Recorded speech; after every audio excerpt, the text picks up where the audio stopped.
সহ বাংলাদেশের বিভিন্ন হসপিটালে তারা কাতরাচ্ছে। আমরা তাদের কাছে ছুটে যাচ্ছি, আমাদের যতটুকু সময় এবং সামর্থ্য রয়েছে সেই জায়গা থেকে আমরা আজকে এ পর্যন্ত প্রায় 15টি হসপিটালে গিয়েছি। আমাদের একটি অবজারভেশন রয়েছে যেটি আমরা তুলে ধরতে চাই। ঢাকা শহরের বড় বড় যে হসপিটালগুলো রয়েছে, সরকারি হসপিটালগুলো, যেমন আপনি যদি Dhaka medical college, Suhrawardy medical college কিংবা সলিমুল্লাহ মেডিকেল কলেজের কথা বলেন, এই মেডিকেল কলেজগুলোতে সবচেয়ে বড় যে সমস্যাটি আমরা দেখতে পাচ্ছি সেটি হচ্ছে যে রোগীর আধিক্য।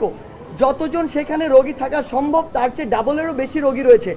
সেই জায়গা থেকে আমরা আমাদের স্বাস্থ্য অধিদপ্তর কিংবা স্বাস্থ্য মন্ত্রণালয়ের থেকে আমাদের একটি গুরুত্বপূর্ণ দাবি বা চাওয়া, সেখান থেকে যেন যতটুকু রোগী সেখানে থাকা সম্ভব ওইটুকু রেখে বাকিদের প্রপার ট্রিটমেন্টের জন্য প্রাইভেট হসপিটালগুলোতে রাষ্ট্রীয় খরচে পাঠানো হয়, যেন তাদের প্রপার ট্রিটমেন্টই হয়।